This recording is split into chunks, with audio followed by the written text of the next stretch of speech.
পুলিশকে যখন জিজ্ঞেস করেছি, পুলিশ বলেছে আমাদের তেল সংকট আছে, ডিউটির পরিমাণ কমে গেছে, এত রাত্র পর্যন্ত থাকার সুযোগ নেই। এই বিষয়টি এরই মধ্যে আমরা অ্যাড্রেস করেছি।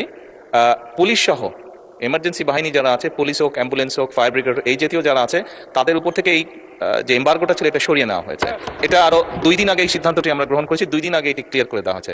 আমাদের সরকার গভীর তেল সংকটকে নিয়ন্ত্রিত করেছে, ইনশাল্লাহ মানুষের এখন আর অভিযোগ নেই। এই দিকে ওরাও বারবার দাঁড়ানোর সুযোগটা কিছু সীমিত হয়েছে। পথের মধ্যে কে বা কারে তারা হত্যা করে ফেলে দিয়েছে বাড়ি যাওয়ার পথে রাস্তাতে নেমে।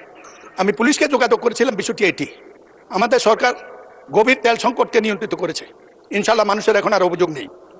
আর আমাদের উত্তর এই দিকের ওরাও বারবার দাঁড়ানোর সুযোগটা কিছু সীমিত হয়েছে। কিন্তু একটি ভুল বোধ হয়ে গেছে, সেটা হলো নিয়ন্ত্রণের ক্ষেত্রে পুলিশকে যখন জিজ্ঞেস করেছি, পুলিশ বলেছে আমাদের তেল সংকট আছে, ডিউটির পরিমাণ কমে গেছে, এত রাত্র পর্যন্ত থাকার সুযোগ নেই। এই লোকটি নির্দয়ভাবে নিহত হয়েছে, কাস্টম কর্মকর্তা, কুমিল্লা মানুষ তাকে পছন্দ করে। কালকে এই মৃত্যুর ঘটনা আলোড়ন সৃষ্টি করেছে। পুলিশ বলেছে তাদের তেল সংকট আছে, তেল নাকি রেশন হয়েছে।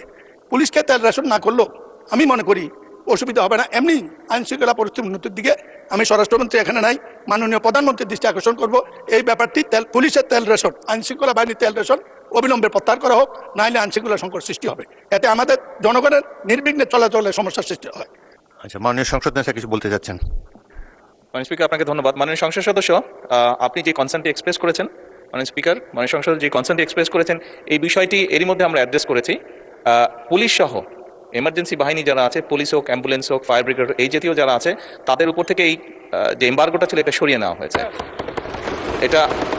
এটা আরো 2 দিন আগে এই সিদ্ধান্তটি আমরা গ্রহণ করেছি, 2 দিন আগে এটি ক্লিয়ার করে দেওয়া হয়েছে। কাজে আশা করি ইনশাল্লাহ এই সমস্যা আর হওয়ার কথা না। ধন্যবাদ, মাননীয় স্পিকার।